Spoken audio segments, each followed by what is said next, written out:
Hi, and welcome to Random Fandom Chats. I'm Tandra. I'm Dee Dee. And this is Annabeth. And here we talk about pretty much anything and everything sci-fi, fantasy related that could be books, comics, movies, TV. Pretty much anything. And today we're actually talking about the Heroes of Olympus series by Rick Riordan, which is kind of interesting because one of the main characters is named Annabeth, and that's actually the character that we named our puppy after. Yeah, it's one of our favorite characters, actually. Probably one of my most favorite characters of any series, actually. Now, be warned, there might be some spoilers in what we talk about today, so just if you've not read them all or don't know the stories, then you might be a little bit cautious while watching this, but this is just kind of a general review of the series. What we liked, what we thought about the characters, what we thought about the story, some of the few things we didn't like, and just kind of a general review. Now, this is actually the second set of books in the Percy Jackson universe by Rick Riordan. The first one was Percy Jackson and the Olympians. Right, which the first one of was The Lightning Thief, in which Percy was only, like, what, 11, 12, something like that. Something around junior high age. In this series, Rick Riordan is very interesting in how he mixes up his mythologies and worlds. I really like how he really brings to life mythology in his book in a modern way and kind of entwines it with our regular real world. I really like that. I really think that definitely takes a lot of talent to do. Yeah. And he brings forth all these, gods and legends and myths and whatnot, and brings them to a new generation of audience and does it so it's not boring. It's not like sitting through a lecture or anything like that. Now, in the first series of books, they dealt with Percy Jackson as the main character, and it dealt with the Greek gods and how, and their demigods that had Greek parents. In this set of books, it deals with the Roman aspects of those same gods, because for those of you who know anything about mythology or those that don't, that basically the Romans kind of copied all the Greek gods and when they took over and they pretty much gave them their own names, but they were pretty much the same much the same. They changed, like with Athena, they changed her name to Minerva, and they changed her role a lot. What she was the goddess of and what she represented. They really they really downplayed her a lot, which was very annoying because Athena is probably one of my favorite Greek gods. Right. So in this series of books, the whole idea is that there's also a set of demigods that came from the Roman aspects of the gods rather than the Greek, and that basically the Roman and the Greek demigods really don't get along, and they fought several wars. They didn't even know about each other for the most part because of this, because every time they get together, they pretty much go to war, basically. Right, and it's very bad for humans and just not good. Just not good at all. So in this set of books, they basically have to come together and unite the camps along with the gods to defeat Gaia, Mother Earth, who's basically going to destroy everything. And it's a great series from the point of view of you get to learn a little bit more about Roman mythology. You get some of your favorite characters from the Percy Jackson and Half-Blood Camp and all that. But then you also meet a whole new set of characters that are really fun and cool. So it's a really nice series of books from that point of view. Now, one thing that you were talking about was how the first book in the series, The Lost Hero, was a little bit hard to get into because we're introduced to a whole new cast of characters. Right. There's almost no characters in the first book from the previous series. Very few, and what there are, they're in it for very short time frames, or they're the minor characters that we really don't have a lot of vested interest in. I don't remember very much. So it's almost like reading a whole new series, which it was. Right. Which isn't a bad thing. Which is not a bad thing, but it was a little hard to kind of get into who was who and what was going on and everything else a little bit, I thought. Yeah. And I think it was a little bit disappointing that we didn't get to see Percy at all in the first book. Right. It made sense that we didn't, But it was But still it just was a sad. little bit It disappointing. was a little bit disappointing, a little bit, because Percy's obviously... He's a very cool character. He is. Now, the second book was my personal favorite in the series. I would say it was probably my favorite in the series as well. I really enjoyed it. We got to see Percy early on, but he doesn't have his memory. He doesn't remember who he is. We got Nico D'Angelo in it, which we finally get to like him. Yeah, he's grown up a little bit. Which is kind of nice. And we also get introduced to the Roman camp of Half-Blood. Which I almost like better than Camp Half-Blood in some ways. I'm Camp Half-Blood. Oh, yeah? I'm not Camp Jupiter, I'm Camp Half-Blood. But I think the reason why we were able to like the second book better is that even though we were getting introduced to new characters and new aspects and we were having to learn about this new Roman camp or whatever, we had Percy and even a little bit Nico to ground us. We had a frame of reference with Percy. We kind of fell back into a little bit more familiarity with him being the narrative character and whatnot. So I think that he really helped ground us. Yeah, I think so. And then, of course, they brought in the three main characters from the first book, and they wove them into the story, which started to help bring it all together, kind of help gel the whole series a little bit. It was a little bit more of a positive book in the series, a little bit, because it hadn't quite hit the huge crisis point yet. Yeah. So it was a little bit more of the positive aspect of the book, and rather than everything falling all apart and whatever. Well, and I would also say that the new characters that were introduced, the new main characters that were introduced in the second book, I liked a lot better than the new characters that were introduced in the first book. I do not dislike Piper, Jason, or Leo. In fact, I really like Leo in some aspects, even though he can be really annoying sometimes. But I like the newer characters I like better. Frank and Hazel a lot. I agree. I really like them, and I really like their dynamic together. I really like how they really come into their own in the series, because that's one thing. A lot of the characters have been at the camps and know they were demigods for a while, so they've already kind of grown into their own. But with these characters, they're still really unsure of themselves. They're still kind of the screw-ups of the camp and whatnot, and I really like seeing characters come into their own like that. And I think I just identified with Frank and Hazel a little bit more. Yeah, I agree. I think that they're really cool that way. Now, the third book, it was a little hard to get through at some points. I think it was mostly the reason why I think I found it difficult was because they had so many different storylines going on. Right. And even though you had these characters, you had these 7 characters that were coming together to do their mission, but they also kind of went off and did their own thing through a lot of the book. Right. And so we were trying to follow, okay, what's going on with this group? You have a lot of characters to keep track of, which I think Rick Riordan does well. For authors, I think that's a really hard thing to do, is when you have a large cast of characters. I think you really do have trouble tracking with them a lot of times, and a lot of times I think authors do fail at that, but Rick Riordan does pull that off pretty well. It's just, in general, just from a reader standpoint, in general, it's just a little bit hard to get used to having to track all these different characters and what they were doing and whatnot in each mission. Right. Now, the fourth book is also a favorite. Yeah, it's probably my second favorite in the series. And mostly because Percy and Annabeth get to do a lot together.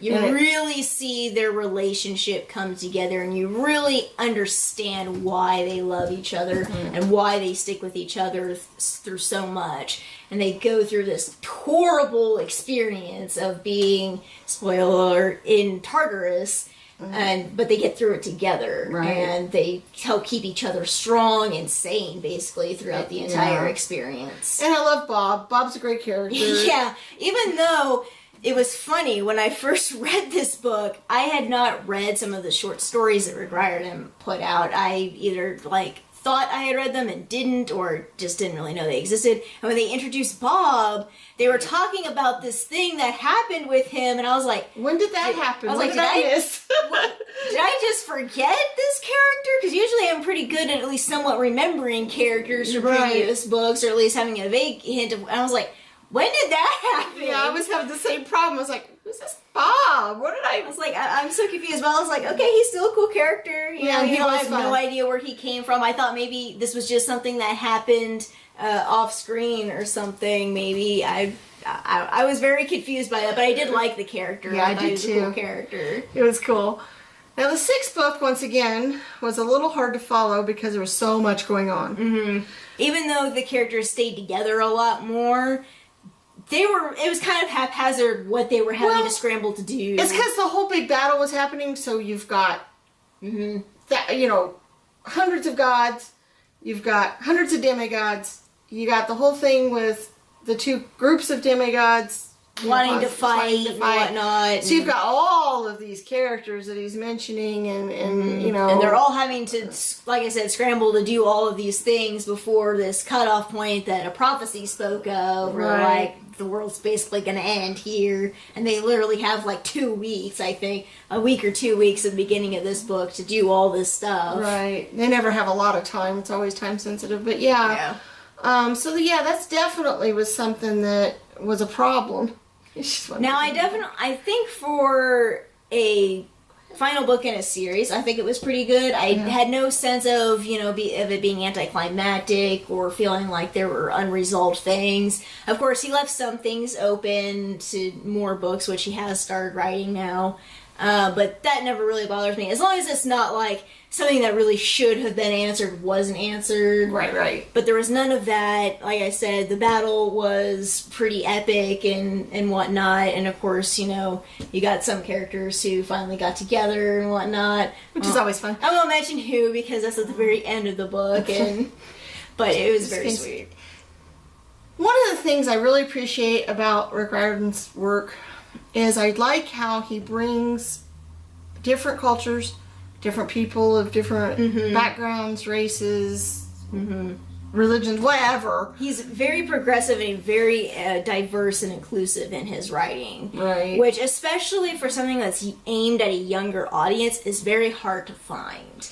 Right. And it's becoming a little bit more common now in our day and age, but I really respect a writer who is so inclusive in his stories.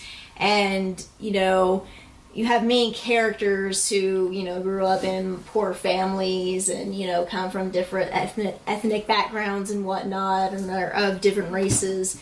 And to have main characters like that, I think is very important. Right, and that's something I really think the whole point of this whole series was to get groups that don't normally like each other together and work together and overcome prejudice and differences and whatnot. Right, and solve a problem. And they did. And I think that helps on a subconscious level teach us to work together with people that we don't normally like or that we may not like. And of course, any kind of prejudices you may have, like the Greeks against the Romans or, these other things. She's really restless today. Yeah.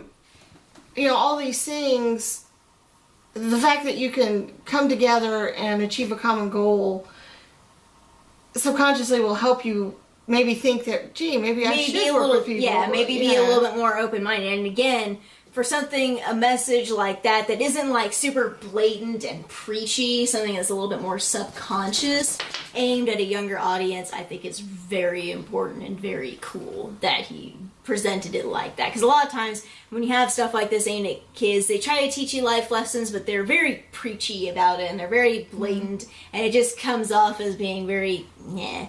But presenting it in a narrative like this, I think, is a lot better. You want to? She doesn't know what she wants tonight. I don't think she does. Maybe it's because keep mentioning her name. Maybe. Is that making you restless? The other thing you were talking to me about that you liked about his writing was how you had different characters who had parents that had certain attributes. Right. Because a lot of times you have demigods who are sons and daughters of certain gods, and a lot of times they take on the characteristics of those gods. Like, sons and daughters of Aphrodite are very love-oriented and very vain and like, paying attention to their looks and beauty and whatnot. And of course, in respect, sons and daughters of gods of war, more, battle driven and whatnot. But in this series, I think he really brought to light, you have several characters who are almost opposites of their Greek and Roman parentage. You have Frank Jean, who is the type who is willing to fight, but definitely would not hurt a fly unless he had to. And he's the son of Mars, and, the one who's all about battle and victory and whatnot. And then you have Piper, who's the daughter of Aphrodite, and yeah, she's girly in some ways, but she's definitely not overly vain and whatnot. She hates being the daughter of Aphrodite because, it puts all these, stereotypes on her and whatnot. And so I think that was very important. Again, kind of just on a subconscious level, to tell kids, you don't have to be a product of your heritage or background and whatnot. You don't have to conform to what others think you should be based on or to what family you were born and whatnot. Mm-hmm. And again, it's not super preachy about it. It's just more like a subconscious thing of you can be your own person despite, the good and bad qualities of where you came from. Right. So I think he's very good at all that. He has a lot of, he has characters that, are part American Indian. Mm-hmm. He has black characters. He has, Oriental people or people from Oriental backgrounds at least. He has gay people in his book. He has pretty much everything, very diverse, and they can be friends and they can work together and they can, live their lives and be happy, which I think is really definitely awesome. That's an important message, is definitely. But yeah, I really respect Rick Riordan just as a writer and person in general, because a lot of times, writing books is definitely a platform to be inclusive and bring change and whatnot. I think a lot of times writers just don't exploit that the way they should. But he obviously does in a lot of ways. He's very conscious of, people of an impressionable age are going to be reading my books. And, he definitely values sending out positive, progressive messages. And I really appreciate that. And so they're great, epic stories. Mm-hmm. And he's a great writer. He's hilarious. Right. I love... He's probably one of the funniest writers I have ever read. He's pretty close. He's definitely up there. And there's not a lot of good funny science fiction or fantasy related stuff out there. I mean, there's a little bit. There's ones with comedy in them, but he's just definitely, other than the Robert Lynn hilarious. Asprin stuff, which the mid-series, and the Hitchhiker's Guide stuff for the most part. A lot of times there's some comedy in it, but it's mostly serious. Yeah, but he definitely has a lot of fun stuff. He definitely mixes a lot of humor in the recipe, which I think makes it a wonderful package altogether. Mm-hmm. So that was really good. You want to see what we're going to do next time? Yep. Alrighty, let's see what we got here. Are you up for picking? I don't know, she's kind of restless today, so she might want to pick here. Let's get one of each color. Which one do you want, baby? The pink one this time? Pink one? She kind of also pointed to the green one. She usually picks orange, but pink. Movie, Total Recall. Ooh, that's interesting. And I watched the newest one not too long ago, so that's a very interesting topic. Okay. Alright, if you like this video, please consider giving it a thumbs up. If you like what we do, please subscribe. Tell your friends. Also, leave comments below. What do you think of this series? What do you like? What do you dislike about it? Do you agree with any of the things we brought up? Is there something you think what we should have brought up and didn't? So just give us your opinions below. And if there's anything you'd like us to maybe talk about in the future, give us suggestions on that as well. Alright, thank you.